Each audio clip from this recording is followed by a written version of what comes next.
e Atatef, esse desvairado criminoso, chafurdar-se em semelhante transação.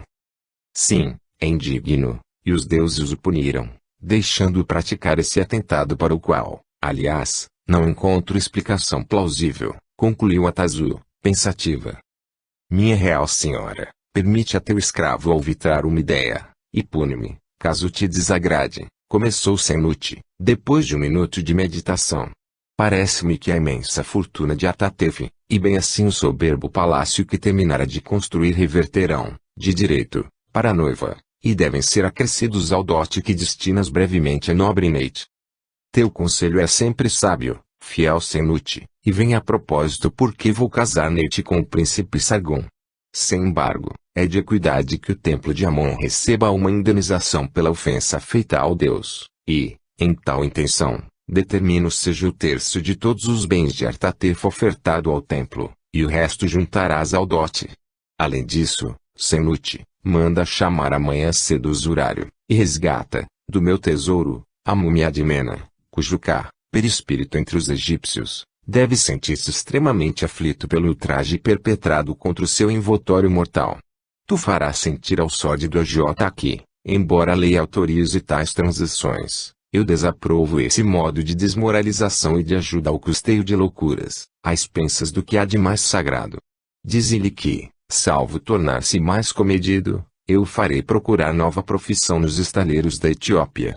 Agora, meu fiel, podes ir, e providencia para que Satati e Neit estejam aqui após a refeição da tarde.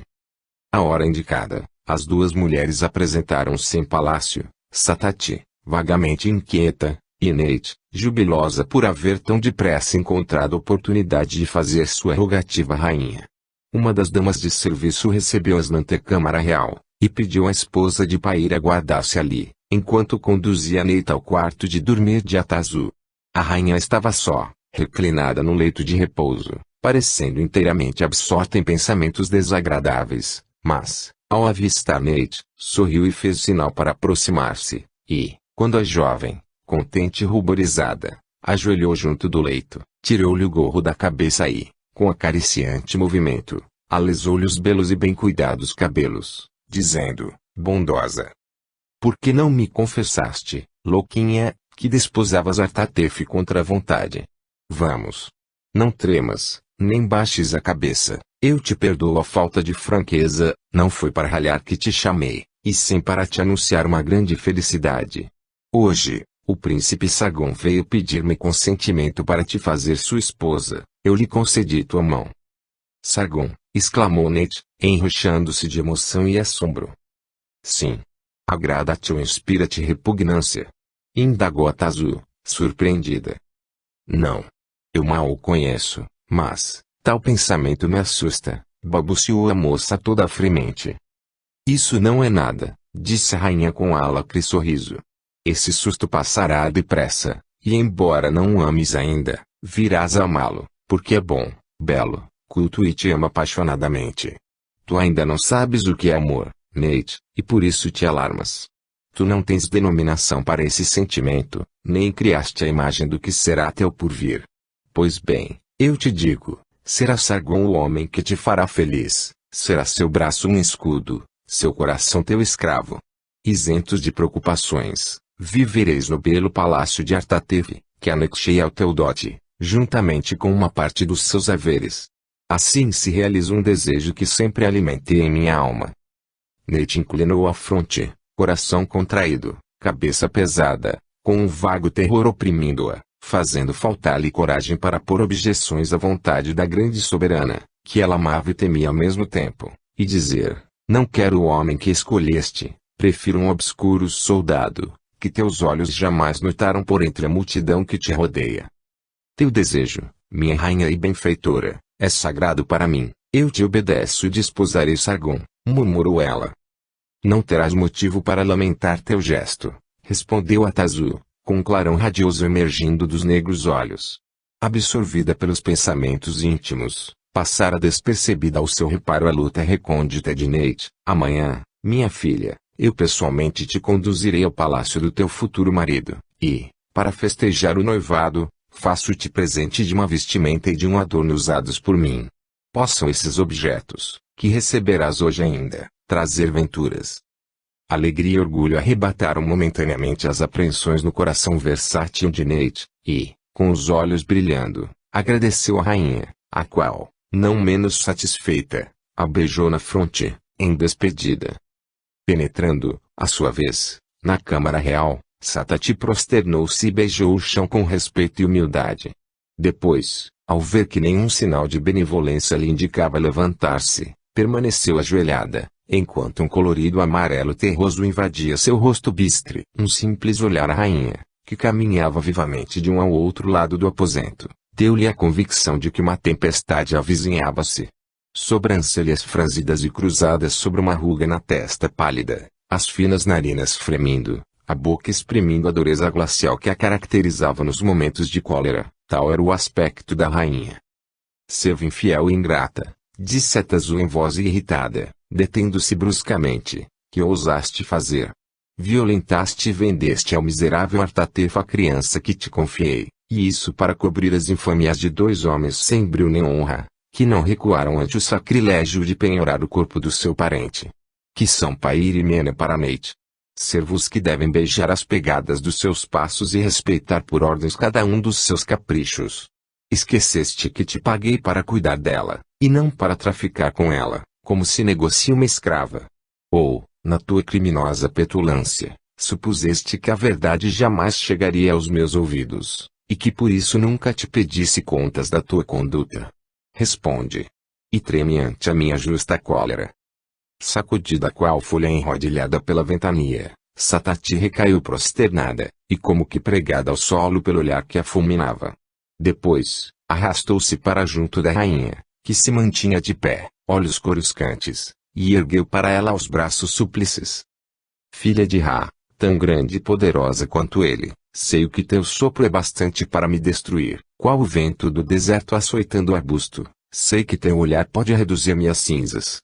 Sou culpada, mas, em lembrança do passado, da hora em que me confiaste a criança, do amor e dos cuidados maternais que dediquei a Nate desde a nascença, sê clemente, perdoa-me essa falta, a única, e deixa-me dizer a razão dos acontecimentos. Apercebendo-se de que o olhar da rainha estava abrandado, prosseguiu, mais corajosamente. Pair e Mena ignoram a origem de Nate, e, sem me consultar, dispuseram dela, como se fosse verdadeira parenta.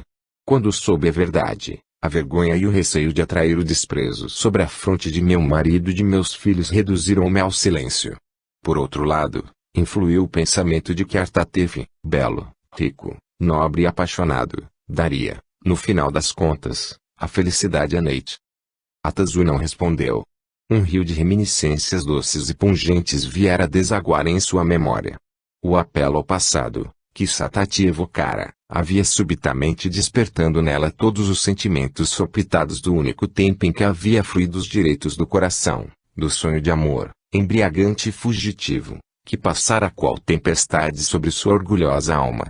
Nate, a viva imagem daquele que deixara indelével cunho no coração da jovem soberana, parecia-lhe a personificação desse oásis de calma e de ventura, no qual esquecera a ambição, durante o qual a áspera luta com seus irmãos e clero, pela coroa e pelo poder, não tinha lacerado sua alma. Ela reviveu a hora em que confiara a filha a essa mulher lívida e prosternada. E sua cólera fundiu-se. Levanta-te, Satati, por esta vez, estás perdoada.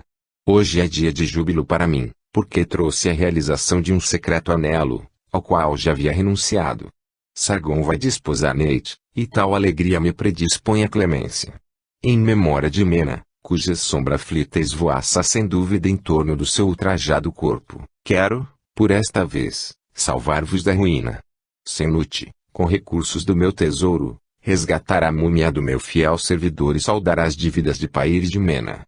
Estes deverão mencionar seus débitos, mas, não devem contar, de hora em diante, com a minha indulgência, e sim corrigirem-se muito seriamente, pois não desejo que os grandes do meu serviço deem exemplo de excessos de toda a ordem e de desprezo pelos antepassados. Se alguma indignidade nova chegar ao meu conhecimento, Pair será destituído do cargo e exilado de Tebas, com toda a família. Quanto a Mena, Vou mandá-lo comandar algum destacamento estacionado em fortaleza distante, nas minas de pedras azuis, para que a solidão lhe dê juízo. Transmite-lhes isto. Satati de novo se prosternou, balbuciando palavras de gratidão. Seu corpo tremia nervosamente. Ergue-te e sossega, disse a Tazu abrandada. Agora escuta, amanhã conduzirei Neita à casa do seu futuro consorte, tu a trarás a hora da refeição da tarde, e para isso eu lhe faço dádiva de uma vestimenta de biço bordada de fios de ouro e pérolas, a qual farás-lhe seja entregue imediatamente por intermédio da encarregada do meu guarda-roupa, já informada do caso. Dá-me agora essa caixeta que está próxima do meu leito. Satati cumpriu a ordem, e a Tazu, abrindo o cofrezinho, retirou um colar de incalculável valor, trabalhado em estilo diferente do das joias egípcias. Era uma grande fita de ouro incrustada de rubis e ornada embaixo de ampla franja de pérolas. A rainha contemplou por instantes a joia, e, depois, guardando-a de novo, entregou a caixeta a Satati. Entrega isto a Neith, e possa ela sentir-se tão feliz quanto eu ao usá-la pela primeira vez. No dia imediato, a maior animação reinava desde cedo no palácio do príncipe Sargon. Este, alegre e bem disposto, como jamais fora visto, superintendia pessoalmente os aprestos da festa. Por toda parte, eram pregadas tapeçarias, estendiam-se esteiras, pendiam-se guirlandas e bandeirolas, no terraço, e bem assim na sala contígua, preparavam-se refrigerantes em preciosas baixelas. A chegada de Kenyamun veio afastar Sargon da sua má fama. Agradecido por teres vindo, disse, saudando o oficial e levando-o para o quarto de dormir. Recebi as tabuinhas ao regressar do serviço, e vim correndo, curioso de saber o que tens a dizer-me. Mas, que festa vais celebrar-se em tua casa, para que tudo esteja assim tumultuado? Vais saber, e espero que, apesar da comunicação, não fiques meu inimigo, disse Sargon, erguendo a tapeçaria da entrada do aposento e aproximando Kenyamun de vasta mesa sobrecarregada de objetos preciosos. Olha! Tudo isso te pertence. O militar recuou surpreso, e o olhar passou, com assombro, pelos pratos, copos, ânforas de ouro e prata, caixeta repleta de joias e grande bacia cheia, até os bordos, de anéis de ouro. Tu te divertes comigo, príncipe Sargon, conseguiu dizer afinal. Como poderia eu merecer semelhante dádiva da tua parte? O que vejo aqui representa uma fortuna. Oh! Tu a terás merecido pelo penoso desgosto que te vou anunciar, e também porque sei que as tuas finanças estão em ruína, e tu desejas casar. Pois bem, o que está nesta mesa plainará as coisas, e mulheres belas não faltam em Tebas. Apenas, deverás renunciar a Neith. Eu estou apaixonado por ela, com uma paixão jamais conhecida por mim e que me devora. Por isso, supliquei a Tazu que me concedesse por esposa, e a rainha aqueceu, e ainda hoje a própria soberana virá trazer minha noiva. É para recebê-las que se enfeita o meu palácio. Kenyamun ouviu atônito, Neith de novo perdida, e com ela o futuro de grandeza e de riqueza que sonhara. A mesa representava compensação ridícula, comparada a tal fracasso. Um vermelho, em tom de cobre, lhe invadiu o rosto, e a raiva interior foi tanta, que esqueceu toda a reserva e a habitual prudência. Tu te equivocas, príncipe Sargon, disse em voz sofreada a traço, e não te posso vender o coração que me pertence, pelo preço que essa mesa representa. Ontem, pela manhã, Neita assegurou-me seu amor, prometeu ser minha esposa, e deu meu beijo de noivado. Se, a teu juízo, uma ordem real supre tudo isso, roga a rainha, uma vez que deu ordem a Neith para casar contigo, que também dê ordem a Neith para que te ame. Acrescentarei ainda que é covardia atrair um homem na boa fé, e furtar-lhe a mulher que o ama. Voltou-se arrebatadamente, e saiu, sem prestar ouvido a Sargon, que, rubro de raiva, procurou detê-lo. No primeiro momento, o príncipe foi preso de intensa cólera, mas, ao refletir que o oficial lamentaria mais tarde a violência da atitude que assumira, acalmou-se-lhe a raiva. Ordenou fossem levados à casa do rival os tesouros que lhe doara, e, quando algumas horas mais tarde, o cortejo real, conduzindo Neith, chegou ao palácio, Sargon olvidara de toda a existência do oficial. Anuviado era o semblante de Atazu, A saúde do rei seu esposo inspirava-lhe novos temores, e, dominada por graves pensamentos, não prestou atenção à palidez da noiva e ao aspecto de descoroçoada resignação.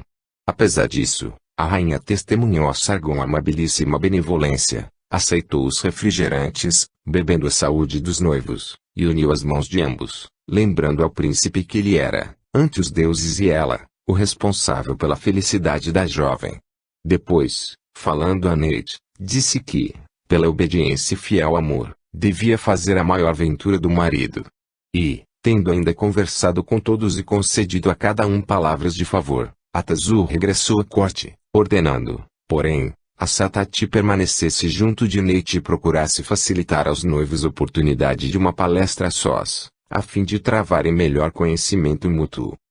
Depois da retirada da rainha, Sargon, que fervia de impaciência para ficar a sós com a futura esposa, propôs a Neith mostrar-lhe o jardim, e, obtido assentimento, pegou-lhe a mão e a conduziu. De início, passearam, conversando calmamente, e Neith, quem tudo reparava atenta, não percebeu o rubor intenso que subia ao rosto de Sargon, e bem assim o ardor devorante do olhar que a fixava. Inopinadamente, ele enlaçou o talhe flexível de Neith, e, comprimindo-a de encontro a si, com ímpeto demasiado, cobriu-lhe de sôfregos beijos as faces e as mãos. O ataque fora tão insólito, que a moça, tomada de imprevisto, não resistiu. Muda, como que petrificada, ela pensou asfixiar-se de desgosto e de susto, tolhida a respiração, sentindo a semelhança de um ferro em brasa queimar-lhe os lábios, parecendo-lhe que os dois olhos, faiscantes de selvagem paixão, mergulhados nos seus, eram de animal bravio. Com débil grito, tentou, em vão, libertar-se do cinturão de ferro que afivelava esse peito ofegante, mas, de súbito, a presença de espírito lhe veio, seu delicado corpo se inteiriçou, qual barra de aço, e, repelindo Sargon, desenvencilhou-se com tal energia, que ele recuou alguns passos, desequilibrado, enquanto ela teria caído ao solo, se não houvesse providencialmente esbarrado numa árvore, a qual se apoiou, lábios frementes, mãos estendidas, como para revidar um segundo assalto. Que significa isto, Neith? Detestas-me? Inquiriu Sargon, com palidez rival da sua alva túnica, ferido no orgulho, com o corpo sacudido por nervosos estremecimentos. Neith passou a mão sobre a fronte banhada de gélido suor. Eu te abominarei mais do que execrei Artatefe, se ousares tentar tocar-me de modo igual ao de há pouco, respondeu com a voz reprimida. Tua paixão desenfreada a lhe causa horror. Desejo suportar tua afeição e desposar-te, mas, deves tratar-me com doçura e reserva, porque mesmo um miserável Artatefe assim o fazia, compreender o que mulher não se toma de assalte. E tu que me pediste a rainha, sem sequer prevenir-me, contenta-te com a minha submissão à ordem da soberana, sem nenhum direito a semelhantes violências. Sabias que amo outro homem, e, sem escrúpulo, passaste por cima dessa circunstância. Contenta-te, pois, com a promessa da rainha, que pode mandar-me casar com o príncipe Sargon, porém, jamais que o ame. E uma vez que fatal destino me separa daquele que meu coração preferiu, pouco importa com quem haja de casar. Por ti experimento apenas indiferença, e, se não queres que te abomine, guarda-te bem de me atemorizar com excessos de um sentimento ao qual não correspondo. Cabeça em fogo, respiração arquejante, olhos injetados de sangue, Sargon fixava a jovem, que, cada vez mais calma e mais fremente de orgulho e firme resolução, mostrava-lhe a conduta da futura esposa para com ele. Neith, tu me pagarás esta hora, vociferou, com entonação rouca, e velarei para que teu amor se extinga por falta de objetivo. Destruirei Keneamun, esse verme do chão que ousa intrometer-se no meu caminho. Quero que me ames, e tu me amarás, apesar de tudo, porque só eu tenho direito a esse sentimento. Parou sufocado, boca espumando. Pálor cadavérico substituir o vermelho das faces. Neith olhava, num misto de horror e compaixão, os traços descompostos do mancebo. Aproximando-se, pousou-lhe a mão sobre o braço. Torna-te, Sargon. Não guardo rancor por haver esforçado que eu fosse tua noiva, aceito teu amor, tua proteção, e quero ser uma esposa submissa e devotada. Apenas não exijas um sentimento que não te posso dar, contenta-te com a minha amizade e sê bom para mim. Não odeies nem persigas Keneamun, porque é para mim um simples amigo, e nada perco renunciando a ele. O homem que amo com as forças todas da minha alma está separado de mim por um abismo intransponível, que tu, nem criatura alguma no mundo, jamais saberá quem seja. Acalma-te, pois, e, se me amas verdadeiramente, sê bom, e não me amedrontes mais, conforme o fizeste há pouco. Sua voz foi ficando alterada, e, apoiando a cabeça no ombro do príncipe, prorrompeu em pranto. Sargon estremeceu, e, dir-se-ia, despertou de um sonho. A despeito do abalo moral que vinha de sofrer e atingia o ápice na desolante revelação de Nate, declarando amar um desconhecido, as lágrimas da mulher amada, o contacto da sua cabeleira suavemente perfumada, reagiram sobre o homem, qual um calmante. Com hesitante gesto, passou o braço em torno da jovem e lhe pousou na fronte os lábios frios e trêmulos. Em seguida, endireitando-se, disse, em voz surda: voltemos ao terraço, os nossos hóspedes esperam-nos. Nate enxugou os olhos e lhe estendeu a mão.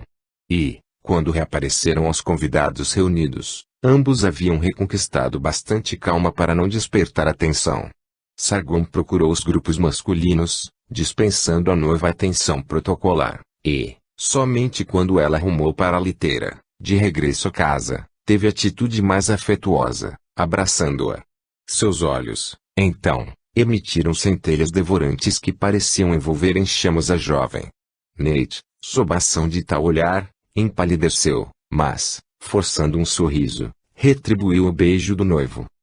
Nenhuma palavra foi proferida por ambas as mulheres em seu retorno. Ao chegarem, porém, Satati disse, em voz baixa: depois de te despires, afasta as servas, porque desejo falar contigo. Nate fez sinal de assentimento e, meia hora depois, ambas de novo se encontraram a sós, no dormitório de Nate.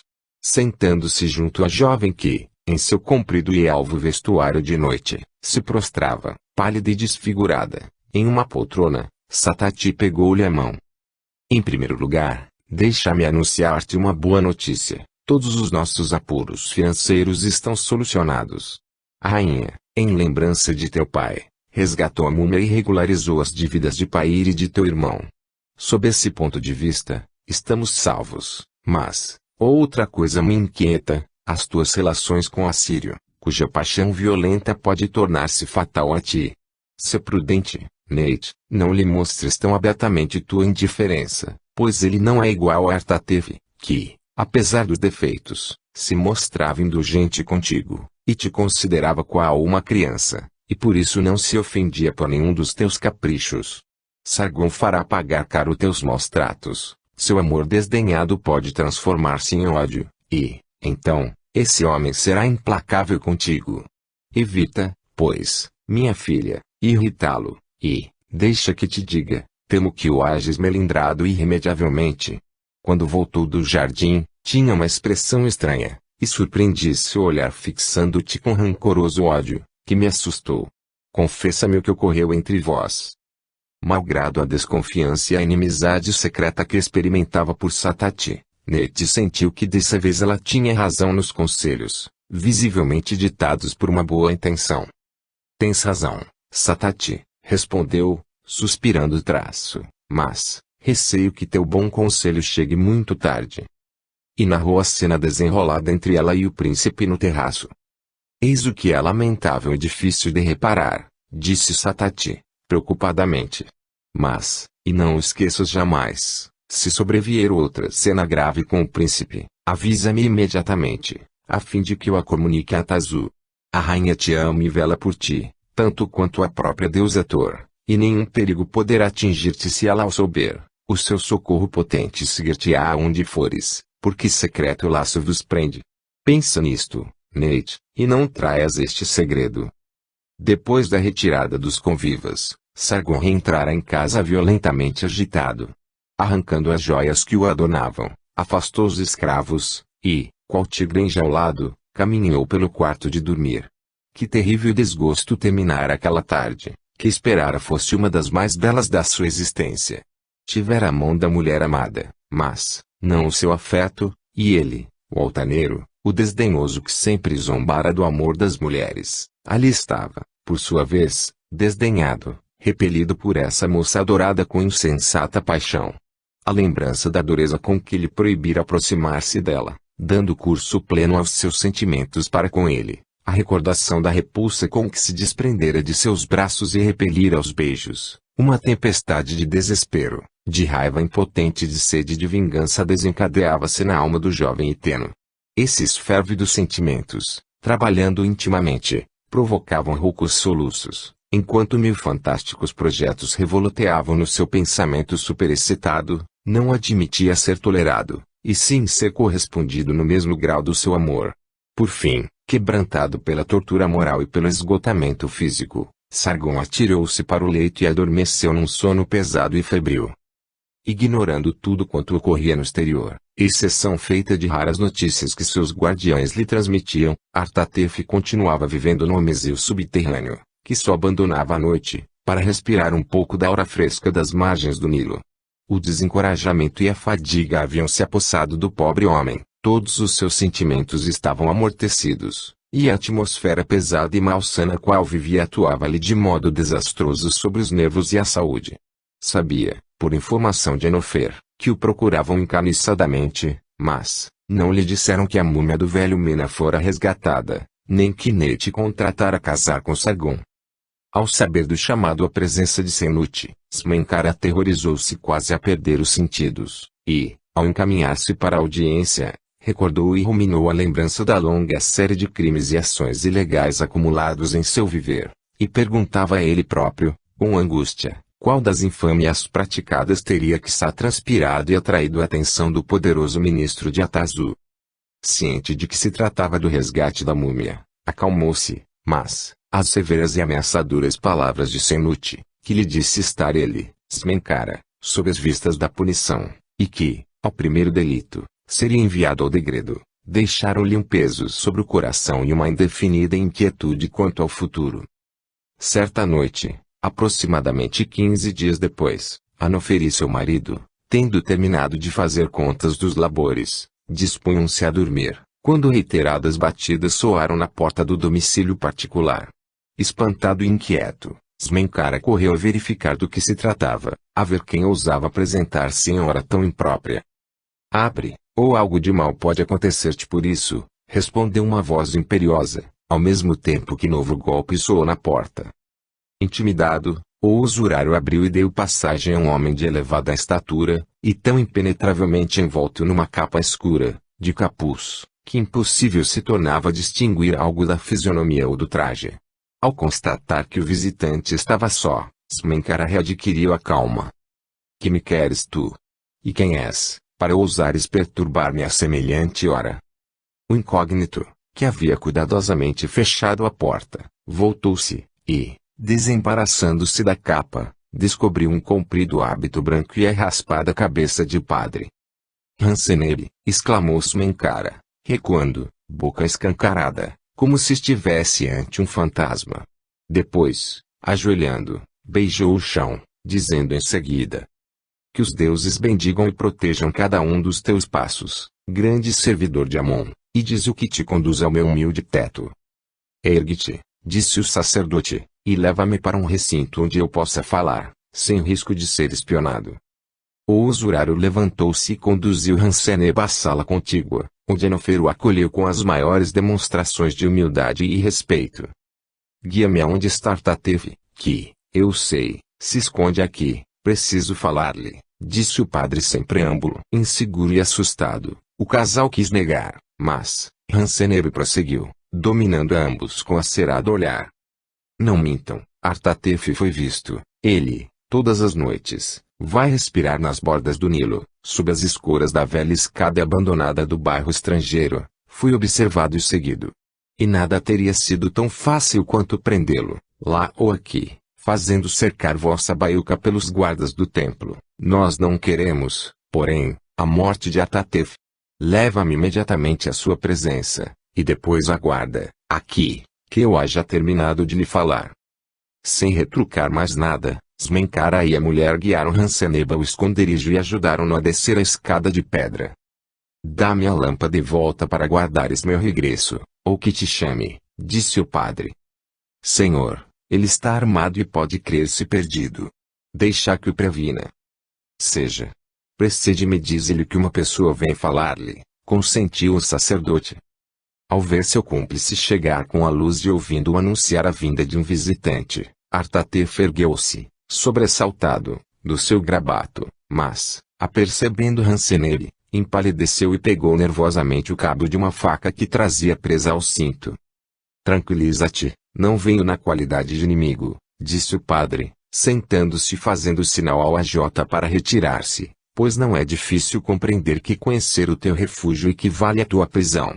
Mas, nestes últimos tempos, soubemos de muitas coisas, e, por isso, o templo não tem necessidade da tua morte, e sim dos teus serviços. Uma expressão de pasmo incrédulo esboçou-se no emagrecido semblante de Artatef. Em que pode um miserável da minha espécie servir ao mais potente dos deuses, que tão loucamente ofendeu? É certo que teu crime seria inaudito, se houvesse germinado em tua alma, mas, nós temos razões para crer que a tua insana paixão por uma bela mulher foi explorada para te forçar um delito, cuja meta inconfessável era muito diferente daquela que visavas, o coração versátil de uma adolescente. Não foi por instigação de Abracro que agiste. Sim, prometera-me um filtro infalível, balbuciou Artatef, enrubescendo até a testa. O padre sorriu. Abracro é uma Etena. Que valem para ela os deuses do Egito. Ela é devotada à rainha, que protege esses impuros, e, versada na magia, quis destruir o animal sagrado, oferta de Tutmés, tirado dos seus rebanhos, e também com isso destruir as probabilidades de Tutmés ascender ao trono. Com esses intuitos, ela projetou sobre ti um malefício, um mal-olhado que obscureceu teu raciocínio, mas, os deuses viram a verdade, e te perdoam.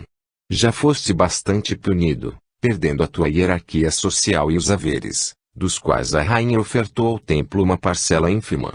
O restante de tuas riquezas, e bem assim o teu novo palácio, ela, a conselho de Senute, acresceu ao dote de Neit, essa misteriosa filha de Mena, que Atazu protege e adora, e que acaba de fazer noiva de Sargon, o vencido Eteno, por ela tratado e honorificado no estalão de príncipe egípcio. Quão bravio animal ferido, Artatef saltou quase na ponta dos pés, emitindo um grito rouco, enquanto se apoiava vacilante à parede. Seus olhos pareciam apagados, e o corpo, flexível e nervoso, tremia como se estivesse sob o jugo de violenta febre maligna. Neit, noiva de Sargon. E as suas próprias riquezas atiradas às mãos do rival, em quem notara a fulminante paixão por aquela que ele, Artatef, considerava supremo bem. Que catástrofe! Seus punhos crispados diziam do infernal ciúme e da raiva que lhe calcinavam o coração qual ferro em brasa. O padre havia observado, com olhar satisfeito, a luta moral do desgraçado, compreendia que o amor ferido forjava-lhe ali um instrumento dócil. E esperava em silêncio. Por fim, Artatef voltou para junto da mesa. Nada mais tenho para dar à mão e à vingança, além da minha vida. Podem dispor dela, disse ele, passando a mão nos cabelos esparsos. Está bem. Senta-te neste escabelo, porque teu estado de saúde é anormal. Vou dizer-te, em breves palavras, a situação e as ordens do que o sumo sacerdote te transmite por meu intermédio. Sabes que o nosso faraó Atazu, apesar do espírito com o qual Ra enriqueceu, está possuída de uma influência impura, ofendendo aos deuses na pessoa dos seus servidores. A construção do túmulo, contrariando todas as regras sagradas, é reprovável. Essa reprodução de monumentos de um povo inferior e vencido constitui uma afronta aos deuses, aos sacerdotes e ao povo do Egito. Não contente com isso, e ajudada pelos conselhos do homem que do nada a ele elevou ao pináculo das honrarias, ainda cresce a Sintes. É assim que entrega o tratamento de Tutmés a Tiglat, o Eteno, retirando aos médicos da casta dos sacerdotes um privilégio que, até aqui, ninguém jamais ousou disputar-lhes. Ela quererá agora prolongar os dias do marido, que repeliu e detestou desde quando teve de o desposar, porém que é dócil instrumento em suas mãos e serve de escudo contra Tutmés III, que estende ávidas mãos para a herança que tem direito. Apesar de tudo, o faraó morrerá bem depressa, Seus dias estão contados, e é nosso dever garantir os direitos desse filho de rei, o qual, por parte de seu avô, o marido da velha Isis, pertence à nossa casta e ao qual inculcamos os sentimentos de piedade mais convenientes a um soberano. Mas, a rainha prevê tudo isso, exilou-o em Bolto, e desde que Tutmés veio a Tebas, por ocasião da festa do Nilo, ela o soube, é guardado tão severamente que impossível se torna qualquer aproximação. A guarnição foi duplicada, escravos estúpidos, funcionários obscuros foram colocados no seu serviço, e Teve, o comandante da fortaleza, é um moço aparentado de Senute, ladino, vigilante devotado a Tazu em corpo e alma. Nenhum de nós, ou pessoas conhecidas, pode apropinquar-se do príncipe, mas, um servidor instruído, inteligente e hábil, poderá deslizar até junto dele e transmitir-lhe mensagens indispensáveis. Foi a ti que escolhemos para essa missão. Bem disfarçado, tu serás posto, na qualidade de escriba, no templo de Oazite, em Bolto, e ninguém te procurará entre os servidores do Deus. Antef não te conhece, e, sem levantar suspeitas, poderás servir de nosso enviado e de intermediário do príncipe. Servirei fielmente Tutmés, e não recuarei ante nada que ajude a destruir a Tazu, que me roubou a noiva e o patrimônio para doá-los ao meu rival, tartamudeou Artateve, com indizível rictus de raiva que lhe contraiu a fisionomia. Dize-me somente, sacerdote de Amon, quando e como devo partir, e qual mensagem devo transmitir ao príncipe. Compareça amanhã à noite no local onde eras visto, e ali estará um barco tripulado por 2 homens, um dos quais, escriba do templo, dir-te-á, Amon, e tu responderás, Oazite, e os seguirás. Conduzir-te-ão a lugar seguro, onde passarás pelas purificações indispensáveis para que possas penetrar em recinto santo.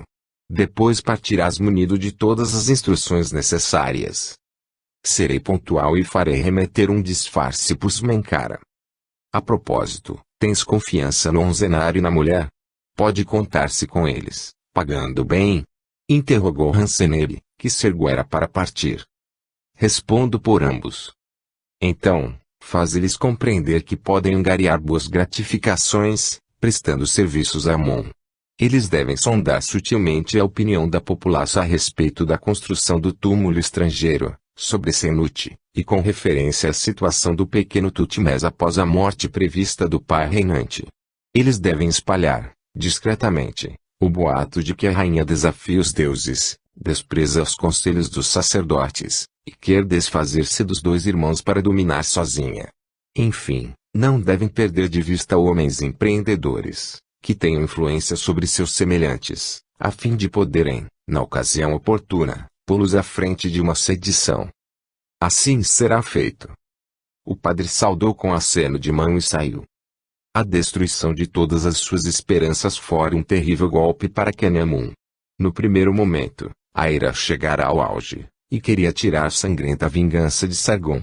Para pensar em tal, à vontade, pedira e obtivera de Shinhotep licença por alguns dias, e partira para uma pequena propriedade que possuía nos arredores de Tebas. Mas, à medida que no silêncio e na solitude lhe reveio o sangue frio, compreendeu que lutar com o príncipe era tão difícil quanto perigoso, que, pobre e dependente de uns e outros, devia curvar a cerviz, e suportar a injustiça, salvo correr o risco de represálias que podiam destruí-lo. Fazendo o coração endurecido, tomou a resolução de esconder a mágoa sofrida, riscar do coração o amor de Neit, porém manter com ela relações de amizade que lhe seriam úteis.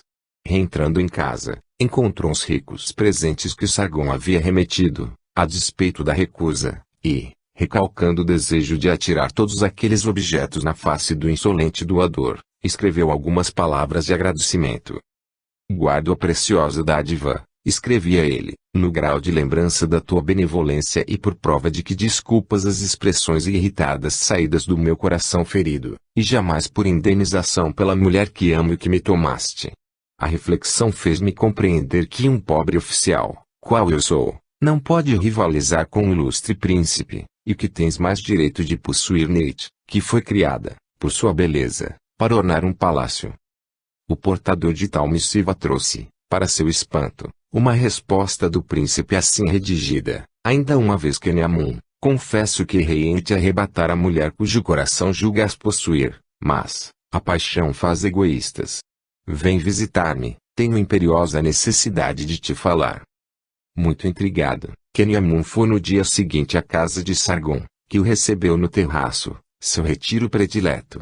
O jovem Iteno havia emagrecido e estava pálido, seus olhos brilhavam com fulgor febril. Recebeu Kenyamun cordialmente. E quando o instalou numa cadeira de marfim a seu lado e lhe serviu um copo de vinho, disse, fixando o oficial, com profundo e estranho olhar. Quero anunciar-te, Kenyamun, uma coisa que adoçará teu pesar e calmará o ciúme inspirado pela minha felicidade. Tu te acreditas amado por Neit, não é verdade? Sim, ela mesma me disse, prometendo desposar-me na manhã do dia em que foste pedi-la à rainha. Oh! Duplicidade feminina, podem acaso os deuses sondá-la? Disse Sargon, com um riso breve e estridente.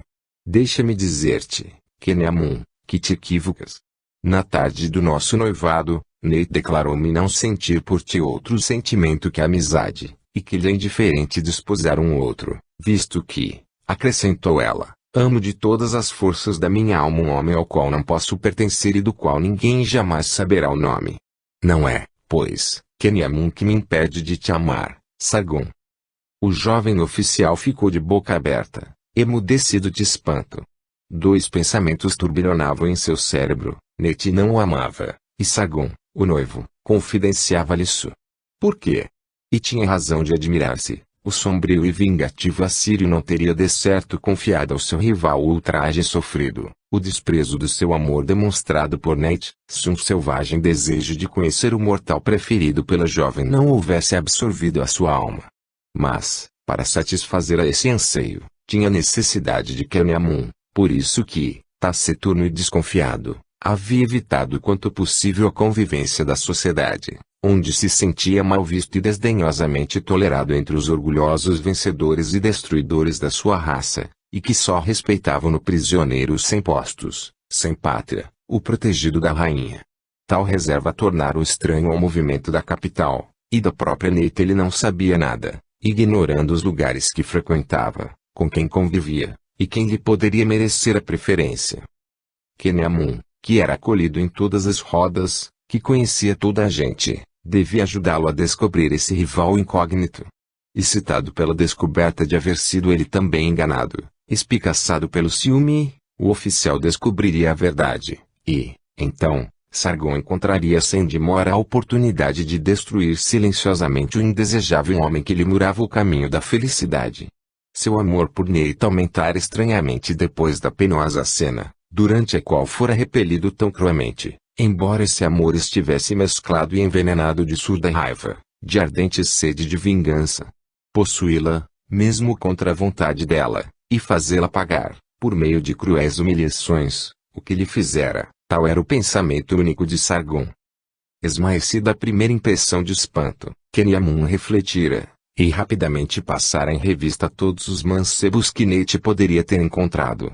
Nenhum, estava certíssimo, era perigoso a seu julgar, mas, subitamente, um novo pensamento o iluminou. Sem dúvida, alguma explicação houvera entre ambos, e Sargon exigira de Neit a renúncia do amor de Kenyamun, e a jovem, ante a fúria e o tigrino ciúme do príncipe, recorrer a esse estratagema, para subtrair o homem amado às perseguições, e talvez ao assassínio. Um olhar sobre o rosto sombrio de Sargon, a expressão cruel do olhar, o tremor nervoso que trabalhava seus lábios, confirmaram a suposição, que se guardou muito bem de externar. Erguendo-se, fez pequeno giro no terraço, e veio depois postar-se ante Sargon. Devo crer, pois que ouviste da própria boca de Neit, que ela não tem amor por mim. Pois bem, e franziu os sobrecenhos, eu encontrarei aquele que tão misteriosamente deslizou para o seu coração e saberei que espécie de abismo separa, salvo se, por uma coqueteria feminina, quis fazer-se mais desejada por ti. Teria sido um mau cálculo, porque não sou um homem que espere por uma noiva, enquanto ela sonha com um desconhecido.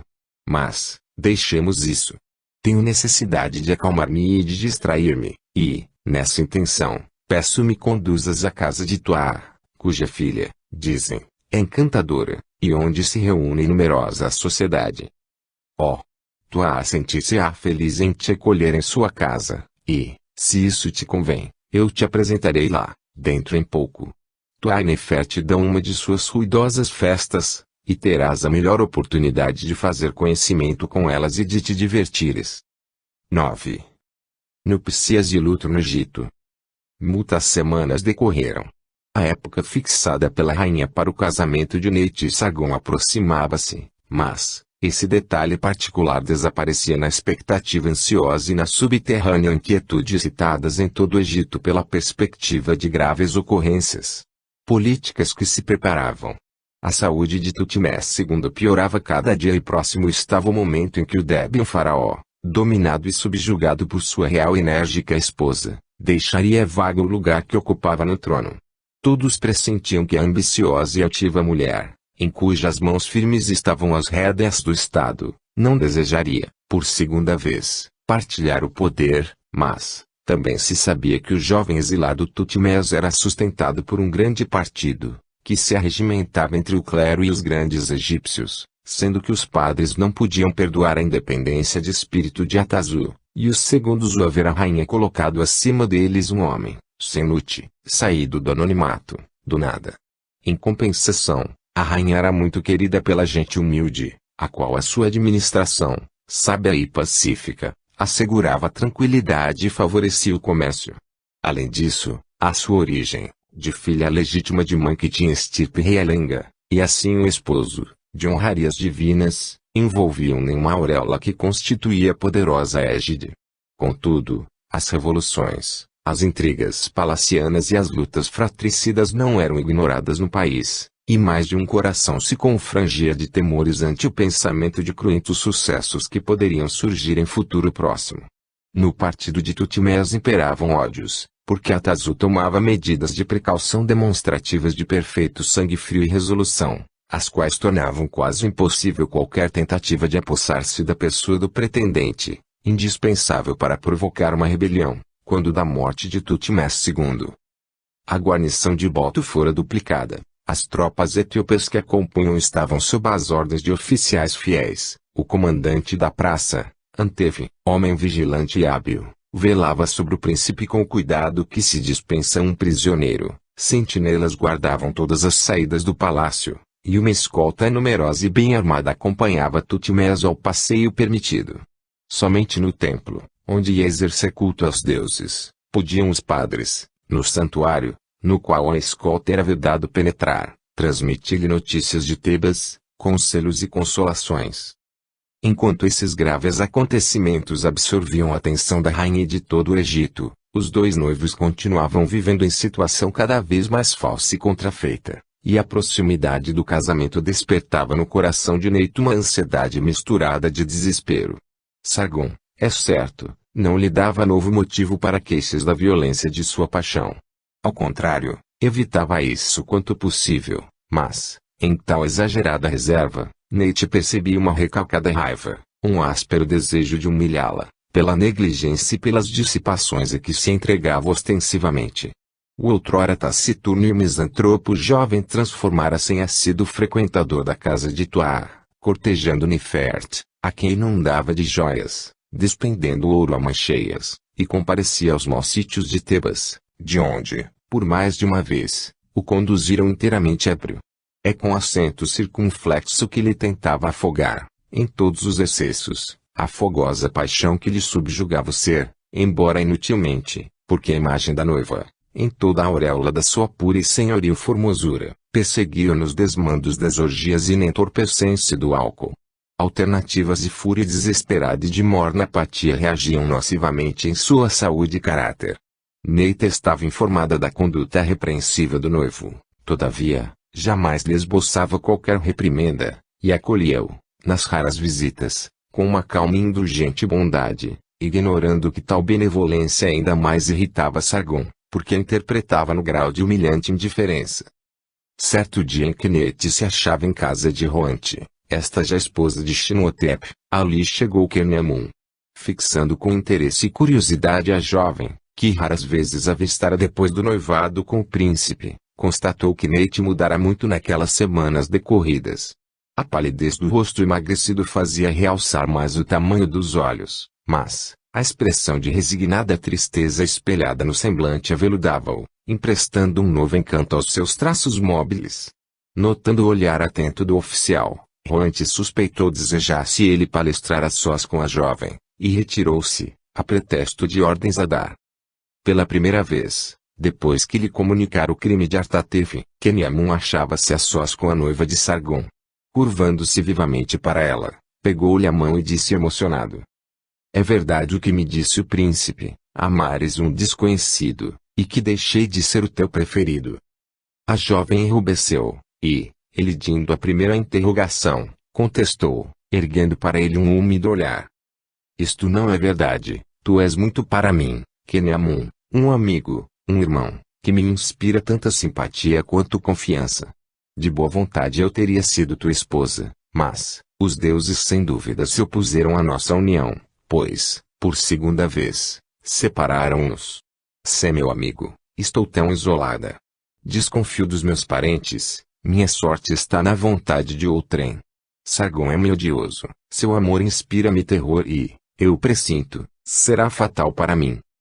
Sua voz tremeu, e algumas cálidas lágrimas desceram-lhe pelas faces. Apesar do egoísmo e da vaidade que endureciam o coração de Kenyamun, sentiu afetuosa compaixão por essa pobre criança, aparentemente cumulada de todos os favores terrestres, e, em realidade, tão desditosa, vítima de mil intrigas. Sentando-se junto dela, ele atraiu a si. "Minha pobre Nate, conta sempre comigo, com devotada amizade. Não duvido de que ames alguém, mas, por isso, não guardarei ressentimento, porque ninguém é soberano do seu próprio coração, e tua sorte é bem cruel, porque ser esposa de Sargon é pouco invejável. Deixa-me também agradecer-te a corajosa confissão que fizeste a esse homem, para afastar de mim seu ódio e seu ciúme. Aprecio teu sacrifício, e não o esquecerei nunca. Se tiveres necessidade de um conselho, de um defensor, chama-me, serei por ti de corpo e alma." Sem responder, Nate apoiou a fronte no ombro do oficial, e pranto copioso jorrou de seus olhos. Afinal, ela se refez e lhe apertou a mão. "Agradecida, Kenyamun. Se eu temer um perigo, chamarei por ti. Agora, deixa-me fazer-te um pedido. Aceita uma lembrança que trouxe para que Roante a fizesse chegar ao teu poder, recordação de mim. Os deuses conduziram-te aqui, para que eu tivesse a alegria de fazer diretamente a entrega." Ergueu-se e apanhou de sobre um móvel delicada caixinha, ricamente lavrada, na qual se encontravam numerosas joias de elevado preço.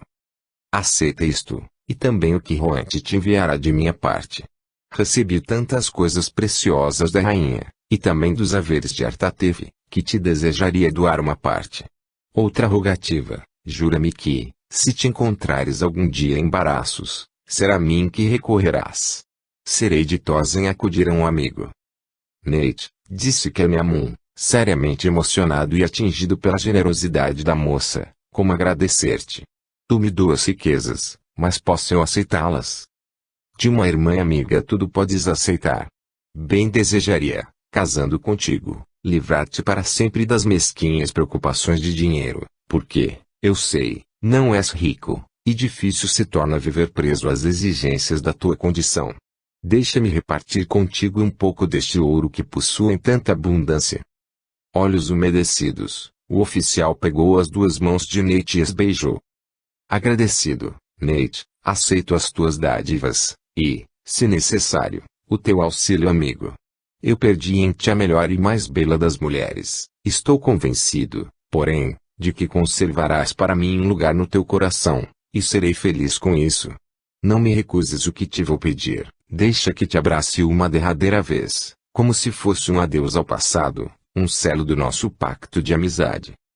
Sem hesitar, a jovem colocou a mão sobre a espádua do oficial e lhe ofereceu os purpurinos lábios. Agitado pelos mais diversos sentimentos, Kenyamun a estreitou em seus braços e lhe imprimiu na boca um beijo. Depois, voltando-se bruscamente, quis retirar-se. "Kenyamun, tu esqueces a caixeta", gritou Nate. Ele atendeu precipitadamente, e, apoderando-se do pequeno tesouro, sem mais se voltar, correu para fora da casa. Ficando sozinha, Nate reclinou-se num leito de repouso e cobriu o rosto com as mãos. Por que, pensava ela com amargor, o destino, que lhe recusava Roma, também lhe arrancava Keneamun, que amava tão sinceramente e até lhe perdoava o amor a outro homem, contentando-se apenas com a sua amizade, feliz com um cantinho em seu coração. Ele também a abraçara, e ela não sentira o medo mesclado de horror que lhe causara o beijo escaldante de Sargon, o olhar coruscante como se fosse de fogo. Depois, o pensamento voou para o homem que adorava e pertencia a essa noferura, que não o fazia aventuroso. Ódio, ciúme e desespero invadiram o coração apaixonado de Nate, e com tal violência, que ela desatou em soluços, dizendo quase em voz alta: Roma! Roma! Por que te vi eu?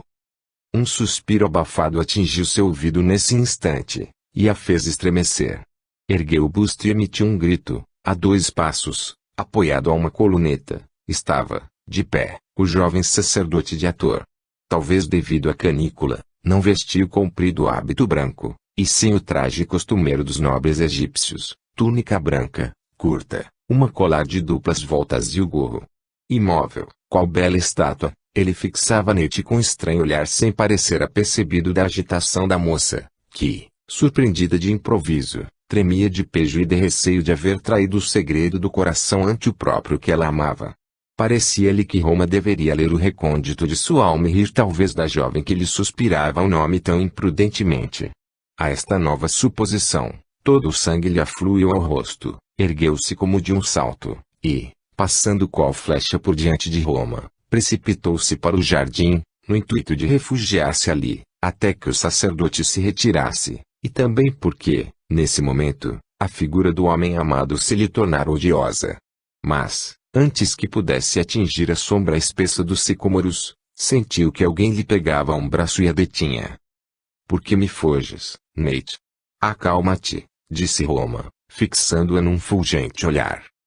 A emoção da jovem fora, porém, demasiado forte para os nervos superexcitados pelos desgostos dos últimos tempos, e ainda pela recente entrevista com o oficial. A cabeça tonteou, os ouvidos zumbiam e pareceu que tombava rodopiando em um sorvedouro escuro. Quando reabriu os olhos, estava deitada num banco de pedra encoberto à sombra de um caniçal, com a cabeça no peito do sacerdote, cuja respiração agitada ela percebia. Constatando que recuperara os sentidos, fê-la sentar-se, ajudando-a com o braço a equilibrar-se. Nate, disse ele com bondade tu estás enferma, tua agitação, sem motivo, o prova, precisas acalmar-te, olhar mais tranquilamente o futuro, que te reserva a felicidade. Disseste que Artatef te era abominável, e os deuses te livraram dele, e te deram para esposo um homem moço, belo, que te ama e saberá fazer-te venturosa. Por que essas lágrimas? Elas provam que existe uma dissonância em tua alma, e que não amas nenhum desses seres a quem podes desposar legitimamente. Mas, acredita-me, Nate, desejar o que não é possível obter não dá a felicidade, só o cumprimento dos teus deveres preencherá o vácuo de tua alma. Não olhes à direita e à esquerda, trata de retribuir o afeto do teu esposo, e a paz voltará ao teu espírito, o teu viver de casada dar-te-á em novas alegrias, júbilos sagrados, quando fores mãe, e sobre o pequeno ser que os imortais te confiarão concentrarás todos os teus pensamentos, e sorrirás então dos teus devaneios infantis. Nate levantou-se, com as faces escarlates. Não fales mais assim, Roma, interrompeu ela com vivacidade. O que dizes respira plácida virtude, asseveras sabedoria da divindade a quem serves, mas, tu não entendes nada dos sentimentos apaixonados da alma. Tu me falas de deveres. Acaso o coração cogita de deveres, quando está subjugado pela imagem de um ser único? Meu coração não é o vácuo que imaginas. Ele está cheio pelo homem que amo unicamente Uma onda de sangue subiu às faces do moço sacerdote, e o seu sereno olhar teve uma rápida e viva flama, ao contemplar os traços transfigurados de Nate, a qual estava longe de supor quanto se tornara irresistível, na perturbação apaixonada que lhe arrebatara o ser e quase arrancara a confissão do seu amor. Nate! Nate! Sussurrou o moço, em voz vacilante, pegando ambas as mãos da jovem. Não digas mais, porque dirias demasiado, e o lamentarias. Não tenho direito de conhecer os mistérios do teu coração. Sei que o estado em que te encontras faz esquecer a quem falas, e mais tarde fugirias de mim, qual o fizeste há pouco. Como que despertando em sobressalto, a moça interrompeu-se, mas não procurou fugir. Invencível sentimento de vergonha e desespero